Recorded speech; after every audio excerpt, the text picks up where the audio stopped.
Hello all.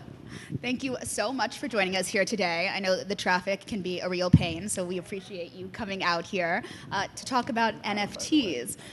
The title of today's talk is Everything You Need to Know About NFTs, and I think we've sold you a false bill of goods here. Certainly, I don't know everything one needs to know about NFTs, but I am curious about the space, and I am interested, and I think I share that with my very esteemed panelists here. So without further ado, let me introduce them, please. To my left here, I have Mrs. Tiana Nikiai McClodin. She's a contemporary artist who has now been working in the NFT space for about a year now, would you say? By the way, about a year is kind of the extent that most people have been working in this space, so that's what a long-term user is in this space. Anyway, here we have Mrs. Sarah Odenkirk. She is with Cowen Debates Abraham and Shepherd. She's an art attorney who in the last year has kind of dedicated a lot of her time to trying to protect artists and organizations like mine to make sure things are kind of standardized and legit in the space. We have another fantastic contemporary artist, Nancy Baker Cahill. An NFT project of hers just debuted this week at Miami Basel, or rather not at Miami Basel, but the week of Miami Basel, which is called Mushroom Cloud, so I urge everyone to take a look at that. And then, all the way to my left here, we have Mr. Adam Lindemann. A little applause for Adam Lindemann. All right, applause for all the panelists, please. Thank you. Perfect. Mr. Lindemann is an art dealer and collector, and also founder of the Gallery of Venus over Manhattan. So we're really excited to hear what everyone has to say about NFTs. So without further ado, let's sort of get into it. All right, so I'm going to present my question to one of you, but of course, if anyone else wants to answer or speak with each other, please do. So my first question is for Tiana and for Nancy. Both of you have had successful careers in the traditional art space. And when I use the term traditional art, I'm not talking about oil painting. For the purpose of this conversation, it's going to be any art that does not exist on the blockchain. So in the last year, both of you have started working on blockchain. I'm curious, why? Was it somebody else's project that got you interested? Are you conceptually interested in the implications of blockchain? Just wonder if you guys can tell us a little bit more. We can start with Tiana, if you don't mind. Sure. I pay attention to any technical advances that allow a certain way to deal with digital assets, because I deal as a filmmaker and a video maker as well. So installation-based, I've started off through various changes over the years, going from like the SD tape to the SD drive to everything, and just spending that time. So when NFTs started to come up from a lot of my friends who do motion graphic design and graphic design work, it was very important for me to just pay attention to something that could establish a certain provenance for digital assets, which is always the issue for us.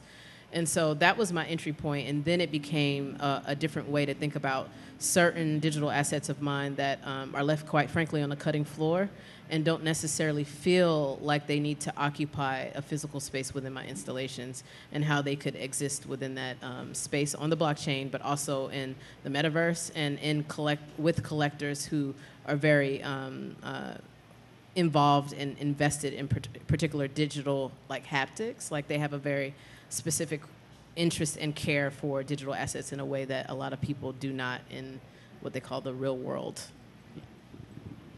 Yeah, that's such a great answer. I mean, I would say I too shared this interest in sort of digital scarcity and the opportunity for that, given that so oftentimes our digital work and digital art is, I think, misperceived as somehow easier or less valuable, that there's less labor involved, when actually, in large part, at least for me, there's more. But I was also really interested in questions of accountability, the opportunities to have automated remuneration, which for artists is an ongoing challenge. I hate to say it, but we spend a lot of our time chasing down what we are owed. And so the idea of that level of transparency and accountability and automation was really deeply appealing. And I think that's part of why you saw, I mean, apart from the obvious cash grab, but why so many artists flocked to this is that it offered a new model for empowerment and autonomy and sovereignty. And I would just add that Sarah and I had been talking about blockchain and art years ago, starting in 2017, but never quite landed on that. We were really interested in it conceptually, as you mentioned, but it didn't quite the opportunity didn't quite present itself. And then when this all started happening, that's when it was like, okay, let's be thoughtful about this. Let's really dig into this in a way that would make the most of the tools that we have at this moment in time. Nancy, you brought up something interesting there, which is, I think you used the word accountability and transparency. You know, we often hear these words associated with the blockchain, right? It's kind of impervious to hackers and therefore immutable, and that it's secure. But then we also hear very often that it's not regulated, that for lack of better terms, it is maybe, you know, lawless. Nancy, I know personally, has worked with Sarah Odenkirk a lot on the contractual work that they've been doing for the projects. And I'm curious, you know, from both of you, and maybe we could hear from Sarah first, how much of this is really secure? And can an artist be successful in this space and protect themselves in this space without paying and engaging with an attorney to create the work? I sure hope they can. Absolutely. I mean, to start, there are, of course, issues that relate to contract issues. I think part of the problem stems from the term smart contract, which is what most NFTs are built on. The contract is not really a contract, nor is it particularly smart. I prefer to think of it as an armature that allows for certain types of transactions to happen on chain. However, it's still really important for artists to be considering other issues that come up around the exchange and transaction of art, things such as display rights, ongoing copyrights, what licensing rights are being transacted as well. And the only way for that really to happen is either through the terms of service that are on the platform where the NFTs are being minted and sold, or in a separately attached document that would also be on IPFS and linked to through the metadata of the NFT. That said, what we have right now, I mean, you referenced the lawlessness. I mean, I wouldn't say that it's lawless in that traditional copyright certainly applies to NFTs just as much as to anything else. But with the idea of decentralization and building a community, I think we're going to have to start balancing those traditional approaches to contracts with what is going to work within this community within the metaverse. And Tiana also collects NFTs in addition to creating them. I'm interested from both Tiana and Adam, when it comes to the purchase of NFTs, are you as collectors paying attention very much to the contractual work? I mean, are you nervous that what happens if a chain breaks? Where does my NFT go? Are these things that you guys are looking at actively when buying, and also, of course, for Tiana, also creating as well? Okay. She does know a lot. So I own over 100 NFTs, which is small in comparison to people who are like 4,000 up. And I actually, you know, tend to look for some of the more complicated ones. I like really elegant code one. I love textual-based NFTs. And then I like the people who are pushing the smart contract as an art form itself. So mine is not totally invested in money. I haven't sold most of the NFTs that I've bought, so I'm not like a flipper or anything. So I really am a collector, and I hold. Those are probably the things that have helped me understand what the possibilities of a smart contract can be. Like, I'm just going to start shouting out some things as we move along. But impermanent digitals NFTs are ones that I'm really, really fond of, because there's a way for them to kind of decay over time and like die and then transition in these various ways. I love scammer NFTs, which allow you to have an audio asset that you can like bring and own in a different way. I collect like the gear for punks and stuff like that. It's just giving you the foundational ideas of what basically coders have known forever to then become the descriptors for characters. So I'm actually like more like, I want the avant-garde type NFTs, or people who are really in control and doing things that, you know, involve the smart contract as a, you know, a part of the process itself, because it helps me learn and appreciate that, because it's not something that I know how to do, but I do respect those people a lot, and it's taught me a way to understand and read the art differently. So that's my interest for it. And when I put my NFTs online, I'm kind of quite basic. So I'm doing one-on-one, you know, one of uniques of works of mine that people would have never thought I've done, that like were from earlier parts of my career. And so my contracts are really just geared towards making sure that I have a percentage if they're sold again, but a lot of, again, the people who have bought my work are holders. So it's, you know, I haven't had the same kind of investment in that area. Nancy or Adam or Sarah, do you have anything to add? No? Well, I mean, I guess I would echo your interest in, complex, sort of multivalent projects that break the mold, that aren't a kind of the sort of standard issue fare. I think that's where my interest lies as an artist, is like, how can we push this into new territories? How can we challenge and develop? I mean, I'm not a coder at all. I have immense respect, but even especially in my collaborative projects with Sarah, how can we work not just with the asset itself, but with the contract, with the actual blockchain? Like, what are all these, taking every single decision into consideration so that the entire thing is actually, as you say, an art project in and of itself, and an artwork in itself, that it integrates all of those tools in the most kind of conceptually rigorous way. Would you feel comfortable going at something without Sarah? Without an attorney? Believe it or not, we're not. We might appear to be attached at the hip, but yes, I have done other projects independently. Just got to check. Yes, I am a big girl. I can handle it. No. I know you can handle it, but everyone can use Sarah as some muscle. Trust me. Please. But back to my earlier point, and this is played out time and time again. I have never been more grateful for an incredible art attorney, because in this moment of lawlessness, or whatever you want to call it, unregulated. I mean, I'm all for decentralization, I have to say. I think it's actually the future. I think it's the future of governance, if we're going to survive. I have lots of feelings about that. But we also need to protect ourselves. And my initial sort of naive assumption that as an artist I would have a kind of immediate sovereignty has not proved to be true. You actually do need advocates. And I think that that's been a really eye-opening part of this whole experience. I also think it's really important to understand that because we're at the very beginning of this entire, landscape unfolding, it's going to change. It's going to change dramatically. And so there are going to be collectors who are interested in the conceptual work, which to me is the most interesting use for the NFT packaging. And then we're going to have those projects that are just flipping, speculative, projects that are intended to generate cash. And that's fine too. It's just that they shouldn't necessarily be considered in the same category. And ultimately, I think we are going to see some separating out of different marketplaces. So when it comes to a sort of more cashy kind of, project, I'm curious, sorry, bear with me, I'm just going to share a small anecdote, which is that I was in a taxi kind of on my way over here from the airport with a man who had purchased 5 apes from the Bored Ape Yacht Club series. Okay. Yeah, he's lucky. So he owns 5 of these apes, and if anyone's familiar with this project, essentially those who buy them are also given the underlying intellectual property rights of the work. As somebody who's advocated for IP for artists for their whole career, this is a radical idea and something I've generally told artists not to do.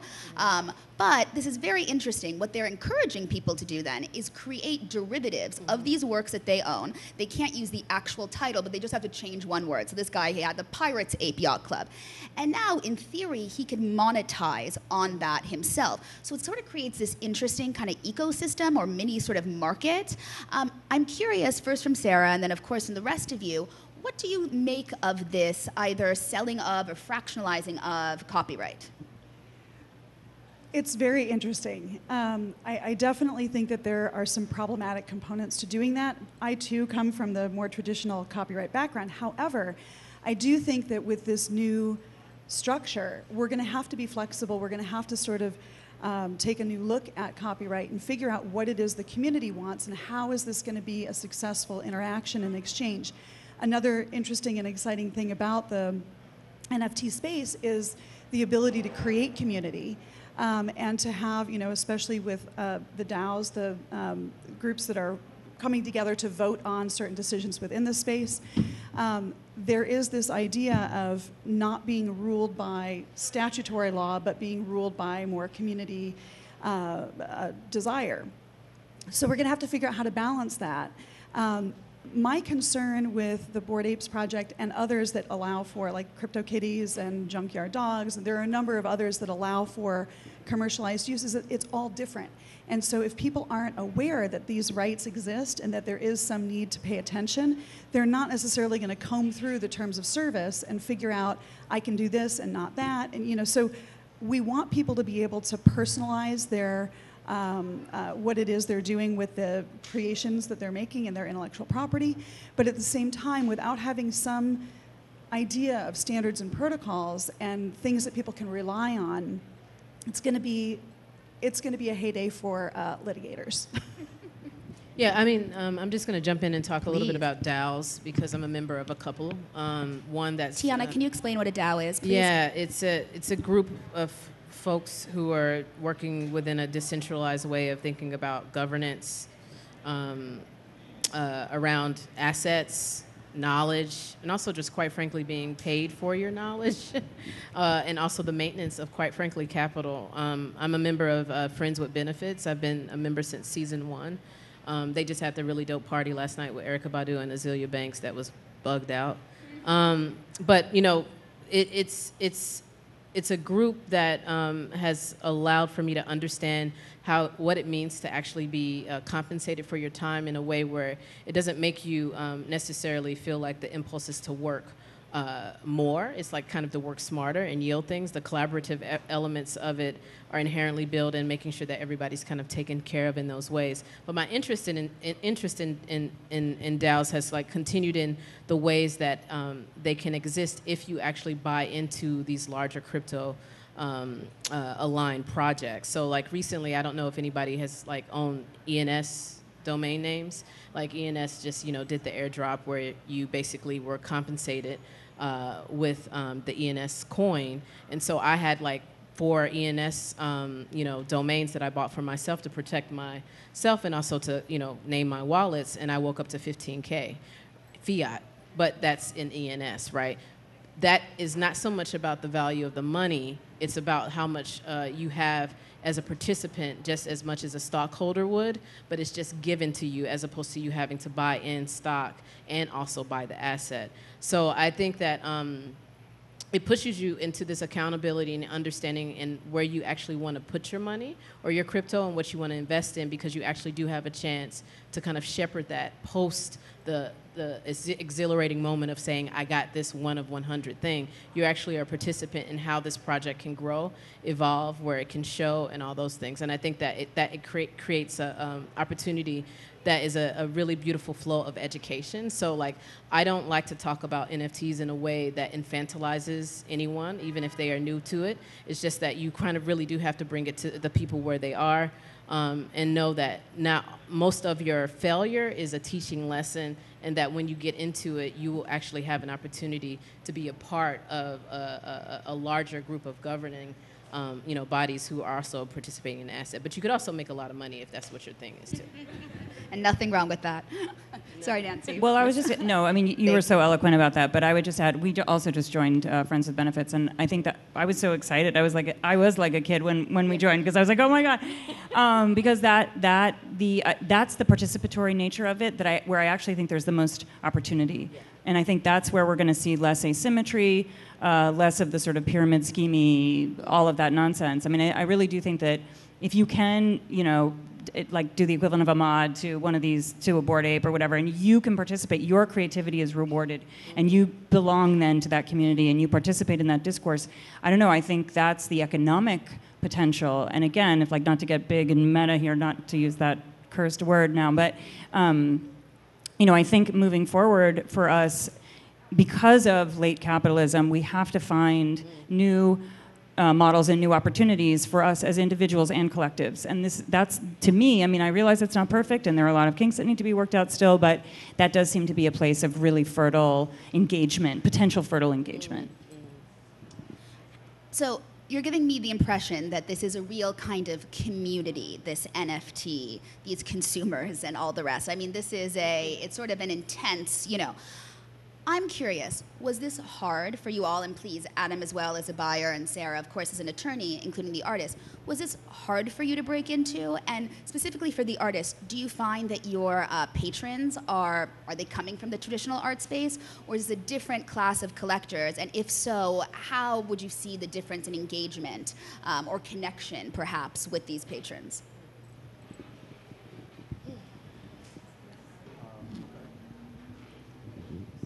I think there's a lot of Sorry, Adam, just like this again. misinformation in this field, but I'm glad that as artists you have enthusiasm for this medium. What was the question again? The question was sort of breaking into the medium, the culture itself. I guess as a collector for you, why don't you just tell us actually, and then we can get back to the question, but why don't you just tell us what you're collecting? So I did a talk with people yesterday at the Bass Museum, and we spoke with Peter Saul for about an hour, and I put the two of them together because I saw a connection of their work. And when I met people, I showed him a Peter Saul book, and he's like, oh my gosh, that's so dope. And then he eventually collected a work by Peter Saul. So I thought, wow, this is an interesting way to introduce Peter Saul, who's 87 years old, to a whole new audience of people who follow people and a whole new generation of people who can discover him and see that much of what people did comes out of what Peter Saul has done since the 60s. And it was interesting at the talk, most people, so I put it up on the screen, what the Beatles look like and what the Peter Sauls, and I put them together like pictures that lampoon Donald Trump or Kanye West or Stalin or whatever, money and politics. And most of the people in the room had never even seen what it looked like. They had heard the letters NFT, but they had never even looked at one. So, I mean, this is a huge area which is so multifaceted, and I think it's interesting, and the reason I agreed to participate here is that I feel like I'm learning something every time about it, and I've been going to this art fair since the beginning, and what I feel is the inevitable obsolescence of doing the same thing over and over again. And so if this is new and it's working, I want to participate in it and understand it. And I think that there's a lot of this whole area has a lot to discover still for our art world. I mean, I'll talk on a basic level about entry because it was like broke my mind in the beginning, but I kept at it. It was a little hard and a little scary, but I had the time last year because I kind of really started from the hellscape that was, or that is Clubhouse. Listening and then kind of advancing and then literally ultimately moving over to FWB, which is like once you hold a certain amount of the token, you get access to a gated Discord. And it was better for me the way the information could come up. I could read it, I could retain it better, and I didn't have to listen to people fighting over bullshit. But the scariest moment was getting the wallet. I mean, like, and writing down the praise, and it's like, you can't ever give it to anybody. And, getting a wallet, figuring out where I was going to get the wallet, going with MetaMask, doing the security phrase, swapping, fiat for, ETH, and then realizing then how to navigate different platforms, as well as like minting, early on, those things were so difficult, but I am so proud that I did it because along the way, I will say I learned so many things that are at the intersections of this, a better appreciation and respect for coders and developers, a better understanding around security. Like I literally have a ledger in my wallet, like in my pocket right now, an understanding of a certain kind of financial literacy that I just haven't exactly been given in my life. But really understanding the intersection of art and crypto in a way and saying that it could exist in my area was a very powerful moment. But I will say overall, the community was very helpful. And the community, meaning the people who are like, hey, offering to show you how to do these things. I have therefore showed people how to do these things because you don't want people to take as long as you have. But after you get through that, then you can advance rather fast. And it's like really important to try to just at least start from there. Because a day in, it's like dog years. Like this shit moves very fast. And I'm like at the point now I can mint from a contract, which was like, whoa, But I don't want to create this high barrier because when you actually get down to it, some of those same things were very hard for me when I walked into like the Wachovia Bank in Greenville, South Carolina to get my first, bank account. I was terrified and I felt the same way. So I think that it's worth everybody trying and starting to get used to that because I do see it as a baseline and a way for you to have a certain kind of positionality in this moment. I think it's really important to keep in mind that we're still super early days here. So the user interface in a lot of ways is still developing and needs a lot more work. But I will say that I had a similar experience in terms of, I'd been answering legal questions about this and thinking about it, but actually getting in there, setting up a wallet, getting the ETH or whatever currency, Tezos or any of the other currencies, and then actually figuring out how to buy things, and then, wait, where is it? Oh, which wallet does it go in? So there's a lot of stuff that's still difficult to navigate, but as you pointed out, Tiana, it's all a learning experience. And as long as you're not spending crazy amounts of money to begin with, you can play a little bit, and it's important to get in there and just sort of experiment a little bit and don't gamble more than you can lose. Yes. And you'll end up, I think, having a really interesting experience. When the Beeple sale happened, my traditional art practice that I've been doing for many years instantly shifted to being almost all NFTs. All the calls that I was getting, whether it was from artists or potential platforms or collectors or museums, all about NFTs. And that was very interesting and a little concerning. I do think that there's a lot of FOMO that's driving a lot of what's happening, and this is going to be here for a while, so it's not necessary to jump in with 2 feet right away. You can take your time and slowly integrate. But it is here to stay. One of the issues, in addition to the user face, though, is that there's a lot of noise in the space. A lot of people popping up platforms or services overnight that aren't really offering very helpful services, that don't really know what they're talking about. I can't tell you how many marketing people I spoke to in the last several months who presented business decks, but weren't able to answer my question of what blockchain they're minting on. So it's important to have just a little bit of a basis with some questions that you can ask and sort of push on any of those potential opportunities along the way. Yeah, and I would just add to your question about collectors. I feel like extraordinarily lucky that my first NFT experience was actually with an artist-created platform called Feral File by Casey Reese. Do you know this? And it's just a beautiful, beautiful, elegant platform with the most rigorously, beautifully curated shows, exhibitions, and the whole model is limited editions at affordable prices. Well, this is changing and evolving. But when we were, I think the second exhibition in the Bardo is what it's called. Anyway, but I was able to say to traditional collectors of mine, it's $150. Like, just trust me. You're gonna love it. It's just, and then, where do I put it? And that whole conversation was so beautiful. And having that kind of, it wasn't even like onboarding. That sounds like patronizing. It was sort of, you have to have the conversation of what it is, where it's stored, what it means, what is its value, blah blah blah. And so that kind of gave me the confidence, to your point, like to mint my first NFT alone, solo, without a platform, well, not without a platform, but on my own, on Hic et Nunc.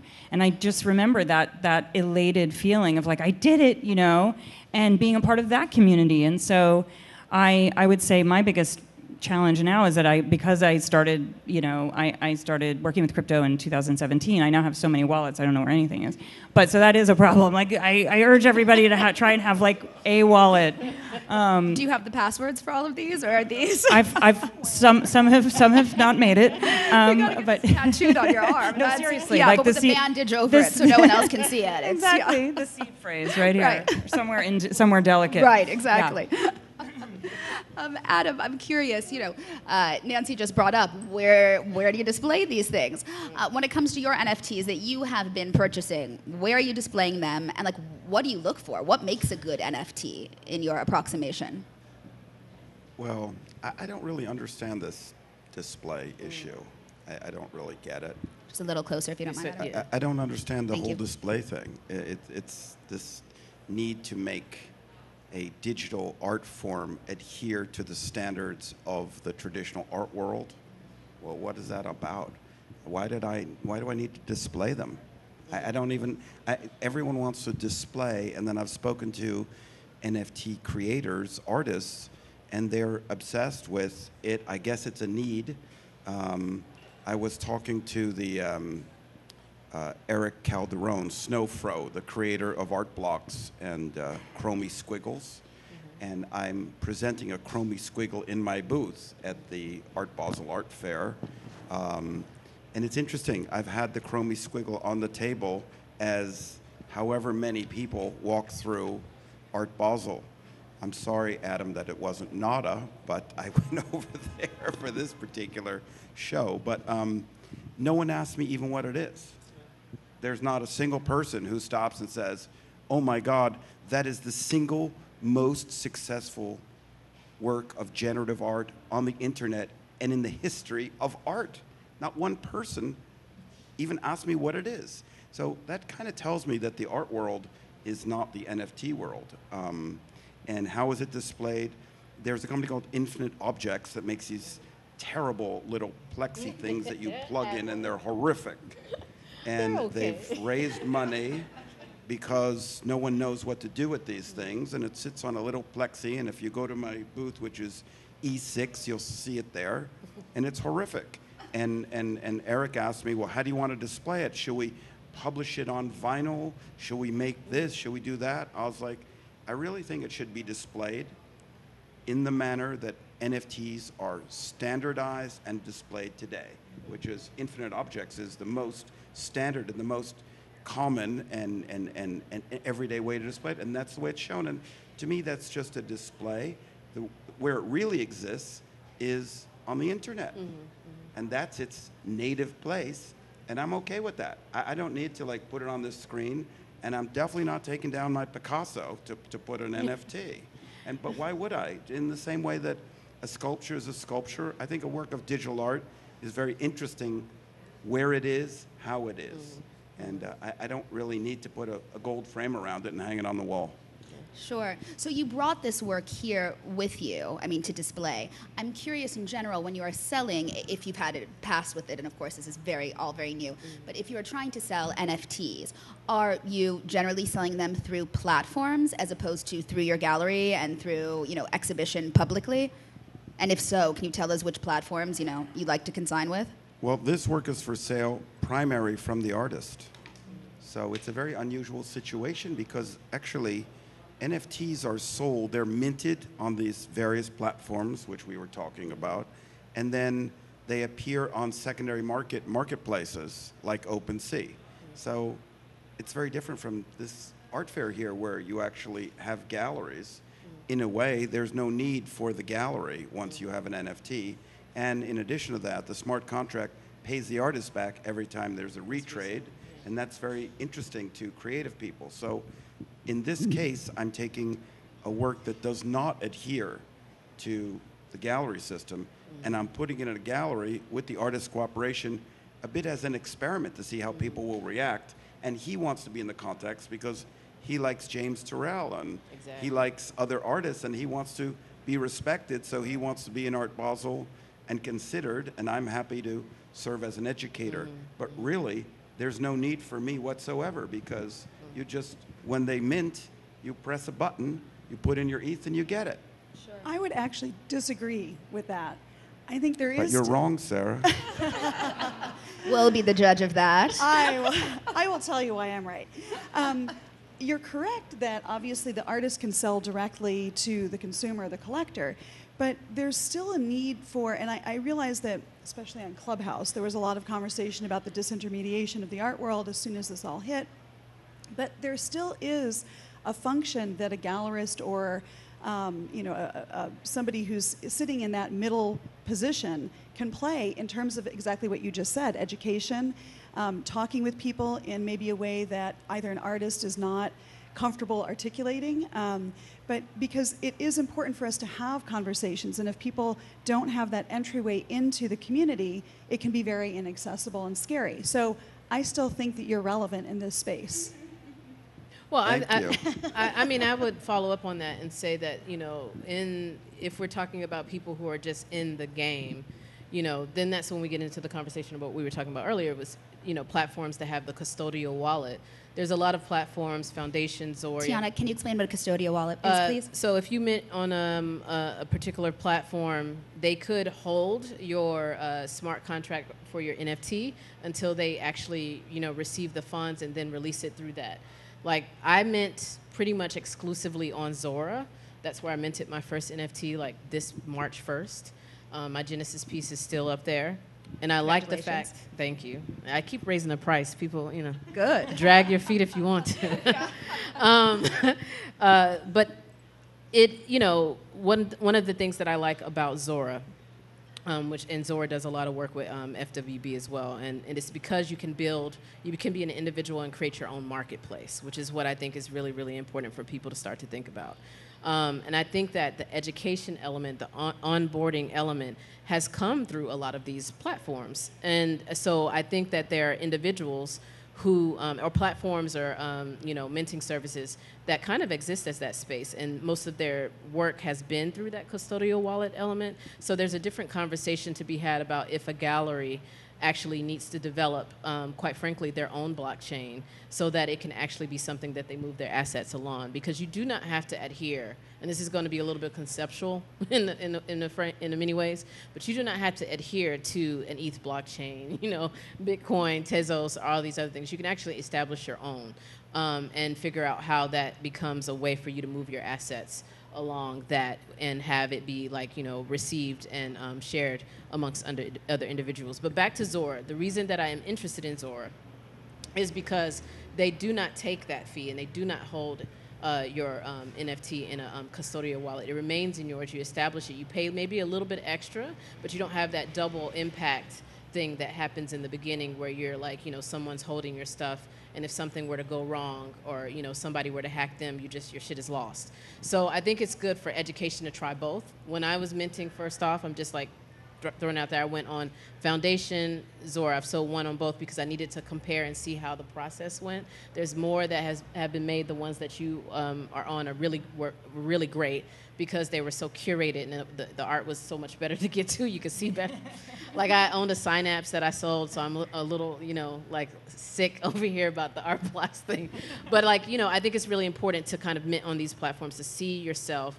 It is costly, but it's worth it because it saves you so much money later on, but you get an understanding of what's happening with that process and what is happening with that NFT and where it lands. One thing I will shout out, Zora and a lot of other platforms have advanced, so you can do splits. Like right now, Zora is really beautiful. Like you can embed your NFT within your website now, which was something that was really weirdly impossible for a long time. You just had to link. So there's various places because it is still very much new, but I think that you shouldn't adhere to one single platform until you get a hold of how this thing works for you. One thing that you're bringing up that I think is really important to pay attention to is that there is this process of developing a market. There's this process of developing an audience, and it's not magical, and this is something else I've been saying to everybody who's called me in the last several months. It's not magic. You don't just mint your artwork as an NFT and automatically sell it. So there is a lot of thinking that has to go into how are you going to integrate with the space, how are you going to build that audience in that market. And it is important to consider the different ways of creating community around the work as a creator, how you're going to create that community that will eventually become your marketplace and the people who are purchasing, trading, and supporting the work. So I do think that one really positive thing we're seeing is the development of collectors who are able to be patrons in a little bit of a different way. And it's exciting and fun. And so hopefully there will be more energy that comes through on that front as well. Can I just add one thing to that? Please. I think that, we started off talking about being artists who also collect. I think that part feels really dynamic and equitable as well. And to be able to, again, not to overuse this word, but to participate, to go from a certain caste system that felt sort of inviolate and entrenched to be able to participate in these new ways is also really exhilarating. And I think across platforms. And my only critique is I wish, and I know this is coming if it's not already here, and forgive my ignorance, but I wish there were more wallet interoperability because I would like not to have to chase. Got a lot of wallets. I have one over here and over here and over here. But to have them all in that one space would be wonderful. On the other hand, maybe it's just a great little hide-and-seek project for me. Adam brought up earlier, time for good? I think we have, we'll just go one more. Just Adam brought up earlier, resale. And as Tiana just said, there's all these platforms, there are different chains that you can mint on. I'm a little curious. I work for a company that has been, an organization that has been lobbying for resale royalties in the United States for the last several decades. We have a bill in Congress right now if anyone wants to support it. You know, in Europe, artists do get residuals or resales from their work, and in the States, we do not have that. I'm curious, how is this working? Sarah, does this actually work? Are people really paying resale? And if not, what can we do to tighten things up? So it's not really a choice when you're operating on the blockchain. It's built into the NFT. So as soon as the work is sold, that money is automatically pulled. Now, one of the issues I think is going to have to be addressed is that it's pulled from the gross sales price as opposed to the profits that are made on that secondary market sale. So there is going to have to be some adjustment for that. It absolutely works, but we have this issue of challenge with interoperability. People can easily take it off platform or off chain and transact their sales without going through the process. So there are certainly ways around it and loopholes, but what's really exciting about this is that I'm starting to see that more artists are calling and asking for contracts for their gallery relationships. So I know Franklin is here in the audience, and she's worked a lot on these issues as well. We've had this conversation for a number of years now about how the legislation, sorry, Kat, is going to be really tough. But the more effective way of ensuring that resale royalties happen is through a contractual process. We are going to have to, as you say, tighten it up a bit and figure out the best way to navigate that. Part of that is establishing protocols within the community. You have to have people understanding the importance of recognizing the work of creators and that there is a value that continues beyond that primary sale, which I'll just quickly make one last point. I know we're running short on time, which is that another interesting aspect of what's happening in the marketplace is the entry of auction houses into this primary market space, which is interesting in that they have a platform, and not the minting platform necessarily, but they have the social platform to sell from at much higher prices than artists may be able to do on their own. However, part of the issue there is that they have their own buyer's terms that they have to adhere to, which means that they end up, and I'm making a very general blanket statement here, but they end up impacting the type of art that artists can actually make because they don't want the artist to put in anything more in terms of artist rights or anything else that could potentially put off a possible collector. That's not really what we want to see in this space, despite the fact that they've been very supportive of many of the digital artists. There are some problems there that need to be worked out. Okay, I think we'll turn it over to the audience and see if you guys have any questions, please. No questions from my audience? Anyone? All right. I guess no questions then. We've answered everything. Everything you need to know about NFTs was answered. And there's no such thing as a dumb question in this thing. Yeah, of course not. Come on, I hardly get this stuff. Yeah, please. Sorry. Yeah, tell me and I'll repeat it. Hi. Hey, Emily. Emily. I'm at an entry point, right? So we're here to sort of educate ourselves and have some background information with both artists. What would you recommend to the artist who has a collection of work, who has the gallery? So, like, if you're getting started, is there a time frame in which the art can sort of jump on the platform? And what are the copyright issues with doing that? Or who owns the artwork? You're saying translating a physical piece of art? Okay, so I think Emily's question, correct me if I'm wrong, but is if you have, like these two lovely women here, right, a physical art, to translate that into the NFT, to put that on blockchain, when is sort of the appropriate time to do so, and what are the rules and regulations governing that? I would say if there's already a collector, then you kind of would talk to them, perhaps. If it is a new work, though, there's been instances where folks have, because the smart contract, if it's a particular buyer, they may use that as your certificate of authenticity, right? But that person, I've had situations, I've seen it several times where you offer the image or some different kind of like digital presentation of the work. They will buy that and say, destroy the original work. They don't want the physical work. Right? Yeah, there's people, and this is like, I think something that's really important to say here. There are people who do not want physical objects. We are at that point of the internet, And I keep bringing it back to this word about haptics, and haptics has to deal with like senses, how we see, smell, feel things. There are people who have been born on this internet, and there are people who have always had to have a hand in it to where they have a very strong physical sensation towards digital objects. There are people who move at extraordinary rates for their jobs, 3-6 months at a time, and they say they just want to be able to throw their stuff into their screens, video cast, and set vibes in different ways, and they have an immense value for that. They can't move art, physical art, Picasso's, things on the wall, the way that they can move this art.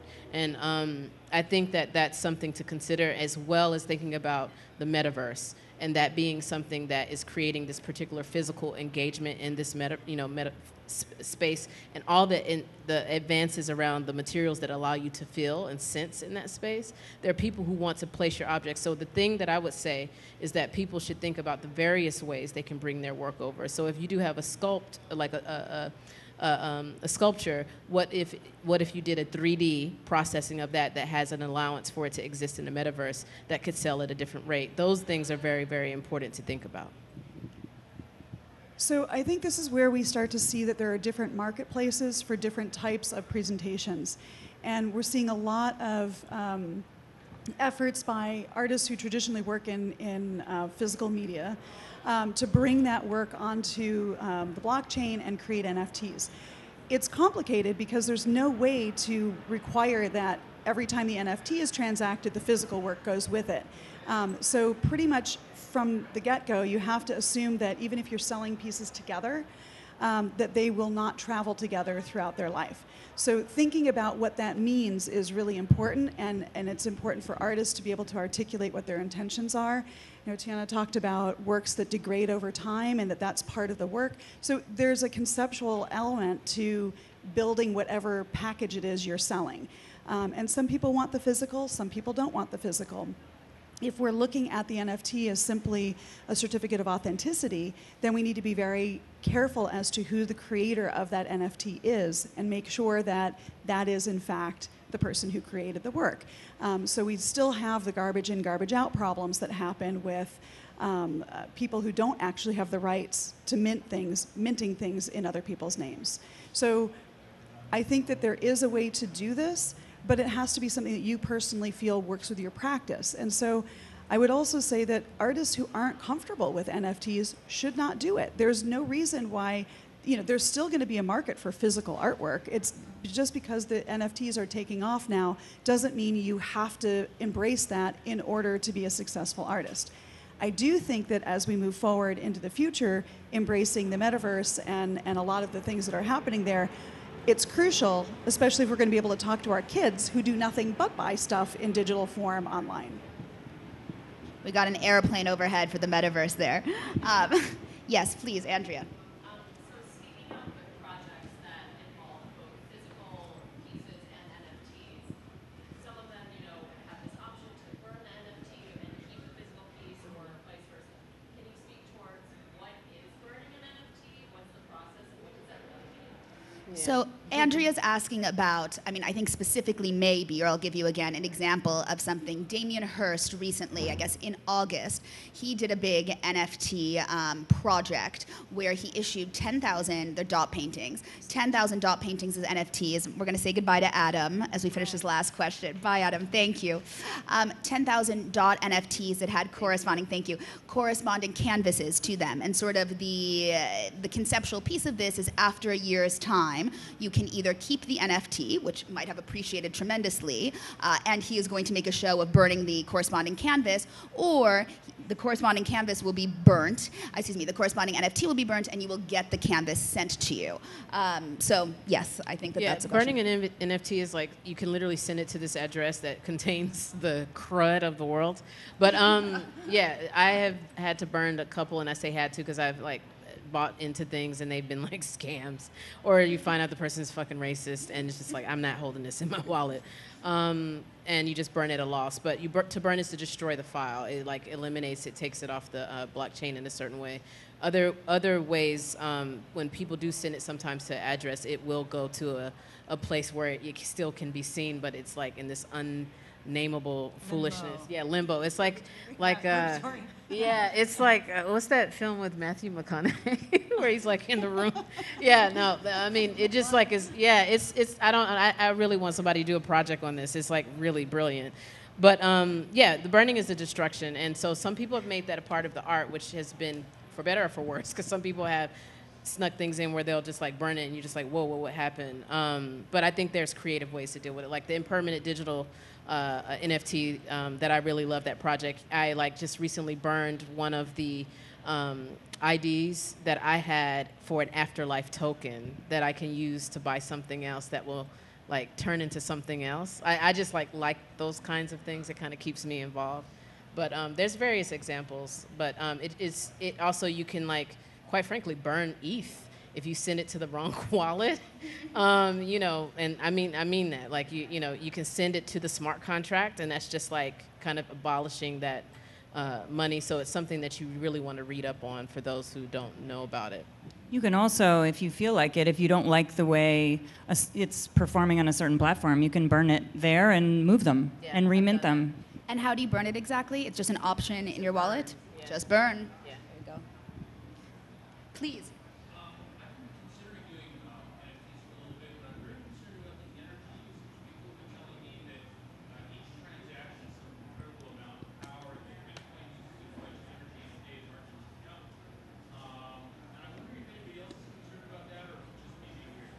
Sure. So the question is the environmental implications of NFTs and all of the energy that they are taking up to create.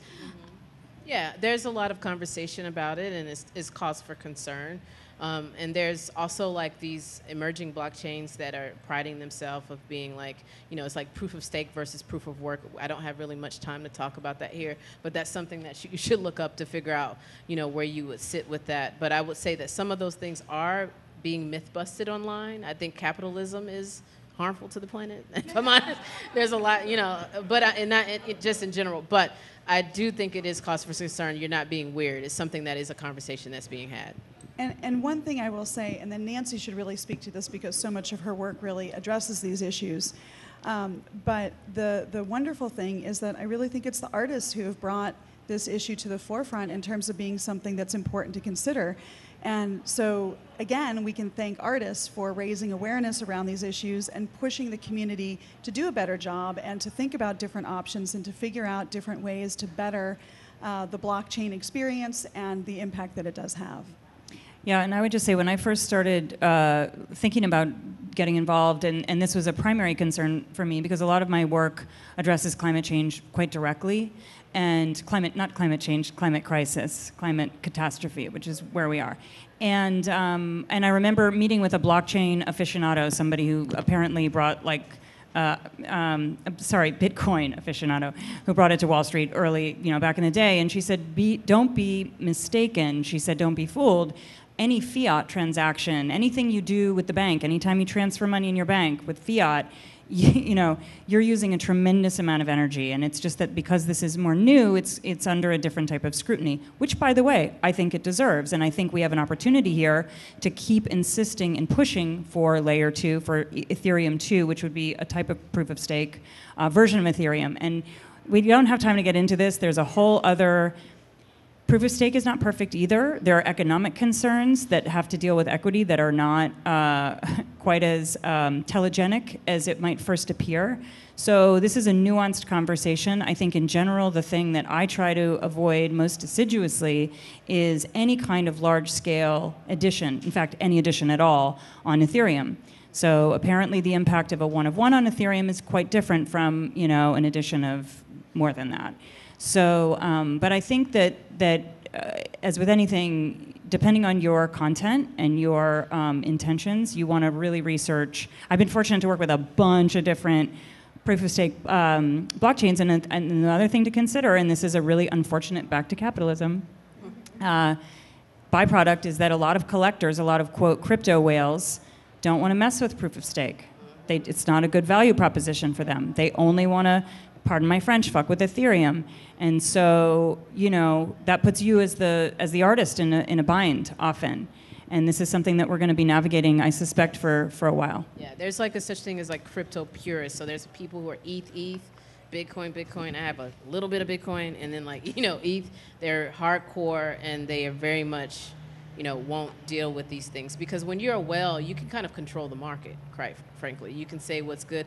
I look at a couple of whales wallets to just see what kind of art is coming about, or what kind of assets are being purchased by them, to kind of give me an idea of whether or not I want to buy into certain things. So it's like, it's really, really something to spend some time in thinking about and researching a little bit more on your own. Can I just add one more thing? I know we have to go. Just one last thing about proof of stake. I also think it's really fun to research these different blockchains, and one that's really like grabbed me by the throat is Cardano, because of their values and the kinds of things that they're playing with in terms of governance. So you could also kind of pick a blockchain that appeals to your project, that what's in conversation, direct conversation with your project and your ideas. And I think that's part of the creative process that's really exciting. I think that we have time for one more question. I saw your hand earlier. Yes, please.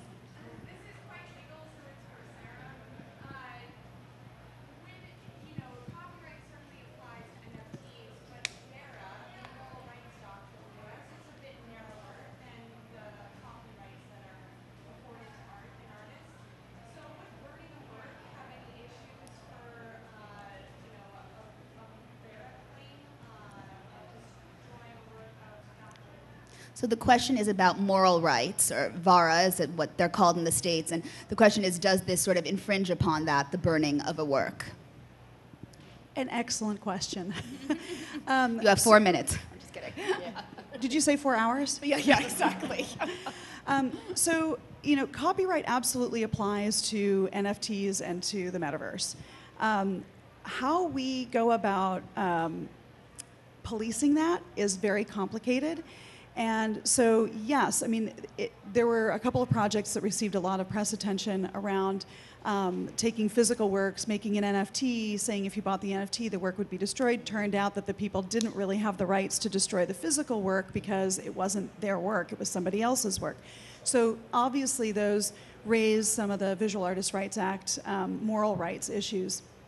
But with regard to how NFTs are treated on the blockchain, that's something that's going to have to be tested.